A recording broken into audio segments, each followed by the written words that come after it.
Samo jedan list i pod zablista bez kemikalija. Zvuči predobro da bi bilo istinito. U ovom kratkom videu pokazat ćemo vam kako napraviti prirodno sredstvo za čišćenje podova od samo 3 sastojka.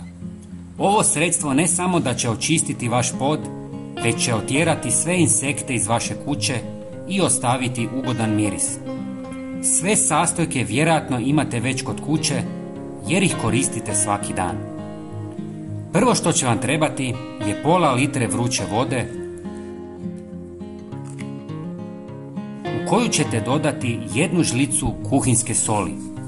Sol kao prirodni abraziv nježno uklanja mrlje, a svojim antibakterijskim svojstvima pridonosi dezinfekciji prostora.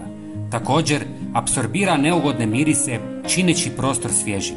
Ekološki je prihvatljiva opcija, čineći čišćenje podova učinkovitim i odgovornim prema okolišu. Zatim dodajte 200 ml bijelog octa koji briljira kao sredstvo za pranje podova. Zahvaljujući svojoj kiselosti, briše mrlje i pruža dezinfekciju površine. Uz to, bijeli ocat eliminira neželjene mirise i djeluje kao repelent za neke insekte. Sve promiješajte. Još nam fali glavni sastojak, a to je lovorov list kojeg ćemo koristiti na malo drugačiji način. Samljet ćemo ga u mlincu jer tada brže ispušta svoje sastojke i miris je intenzivniji. Lovorov list ima antibakterijska svojstva, a njegova prirodna aroma osvježava prostor, uklanja nečistoće i djeluje kao repelent za insekte poput mrava, komaraca, stjenica i žohara. Čak i u nekim slučajevima odbija i miševe. U kombinaciji sa octom i soli napravili smo vrhunsko sredstvo za pranje podova sa 4-strukim djelovanjem, a najvažnije od svega, nema kemikalija. Usitnjeni lovorov list dodajte u vodu,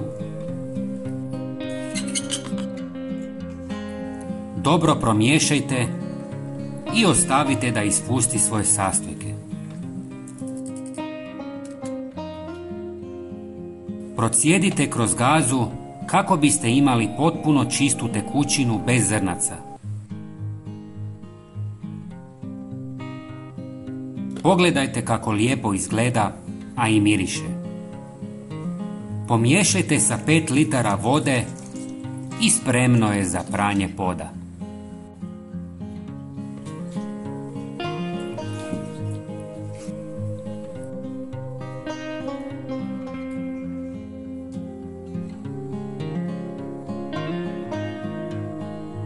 Ali to nije sve.